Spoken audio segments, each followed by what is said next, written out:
The wonderful travelers, there was once a man who was hardworking and clever. When war broke out, he gave up his work and went to serve his king. For many years he was a brave soldier.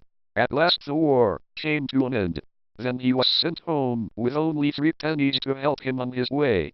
"This is not just," said the old soldier. "If only I can get the right people to help me, I will make the king pay for it." As he went on his way, he came to a forest. There he saw a man pull up 6 trees as if they were blades of grass. "Will you enter my service and travel with me?" said he to the man. "Yes," said the man, "but I must first take my mother a little firewood." So saying, he took the 6 trees on his shoulder as if they had been so many twigs, and carried them away. Soon he came back and said to the soldier, "We two shall go well through the world, I think." They had not traveled far when they came to a hunter. He was kneeling on one knee and taking aim with his gun. "What are you going to shoot?" asked the soldier. "Oh," he said, "there is a fly on a branch of an oak tree 2 miles away. I am going to shoot it through the left eye." "Come with me," said the soldier. "We 3 can get on well in the world." The hunter was quite willing, and the 3 went on together. Soon they came to 7 windmills, the sails of which were turning very fast. "I cannot think what turns those windmills," said the soldier. "There is not one to stir a leaf." 2 miles down the road they came to a man sitting in a tree. He held one nostril with his fingers and blew out of the other. "Friend," said the soldier, "what are you doing up there?" "Can't you see?" he answered. 2 miles off there are 7 windmills in the world." So the blower came down from the tree and went with him. In a short time they met a man standing on one leg. His other leg was lying on the ground beside him. "What are you doing?" asked the soldier. "I am a runner," said the man. "I have taken off one of my legs to keep from running too fast. When both are on, I go as swift as a bird can fly." "Oh, then, come with us," said the soldier. "5 such as we can carry the world before us." So they set off again. Soon they met a man who wore a hat on one side of his head. The soldier said, "I beg your pardon, but your hat has fallen over your left ear." "I must wear it that way," said the man. "If I put it on straight, there comes so sharp a frost that the birds in the air freeze and fall dead to the ground." "Oh," cried the soldier, "come with us. What is there that we 6 cannot do together?" They went on and on till they came to a city. There lived the king whom the soldier had served. Beside the city was a great race course, and here the king's daughter came every day to run. Her father had said that if any man could outrun her, he should have her for his wife. But if he lost the race, he was to lose his head also. Many men had tried, and always the fleet-footed princess had won. The soldier went before the king and said, "Oh, king, I should like to try this race if one of my servants may run for me." "Very well," said the king, "but if he fails, you both must lose your heads." The soldier then went back to his servants. "Put on your other leg," he said to the runner. "Do your best, and let us be sure to win." The end of the race was a far-off spring from which water was to be brought. The princess and the runner were each given a cup. They started at the same time. But the princess had not gone 2 steps when the runner passed her like a puff of wind. In a moment he was out of sight. He ran to the spring and filled his cup.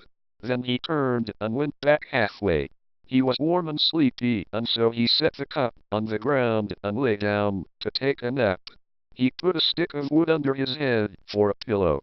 "This is so hard," he thought, "that I shall not sleep too long." In the meantime the princess, who could indeed run very fast, reached the spring, filled her cup, and turned back. Soon she came to the place where the runner lay asleep. "Ah, ah," she laughed to herself, "I have him in my power now." She emptied the water from his cup and ran homeward. Now all would have been lost had not the hunter been standing on the wall of the castle. His sharp eyes saw what had happened. "The princess must not win this race," he said. Raising his gun, he shot the stick of wood from under the runner's head. This, of course, waked the sleeping man. Starting up, he saw that his cup was empty and the princess was far ahead on the homeward way. But he did not lose heart. Like a flash of light, he went back to the spring and returned with his cup full of water. He not only passed the princess, but he got home 10 minutes before her. The princess was very angry, and the king was not less so. "What?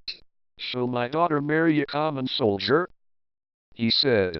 Instead of keeping his promise, he began to think how they might get rid of the winner.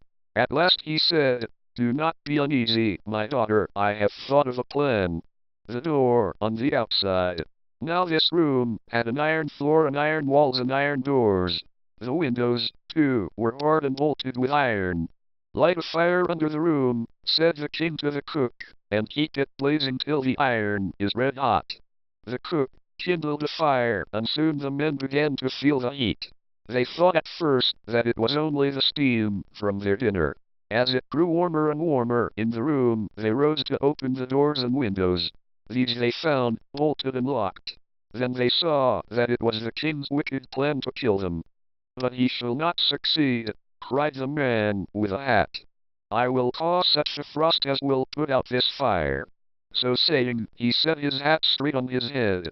It became at once so cold that the fire lost all its heat, and the food on the table froze hard. After 2 hours had passed, the king thought, "Now no doubt they are burned to death."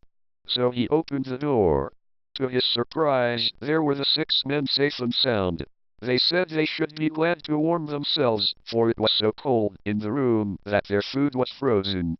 Away went the king, enraged, to the cook. "Why did you not obey my orders and kindle a fire under the iron room?" he asked. The cook pointed under the room and said, "What more could I do?"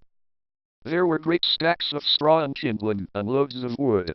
Under these the cook had put all the coals from the kitchen. But as fast as he put the live coals there, they were covered with frost. "I see that these men can hold their own against fire," said the king. So he went back to the soldier and said, "Will you take money and give up your claim to my daughteress? If so, you shall have as much as you wish." "I am quite ready to do that," said the soldier.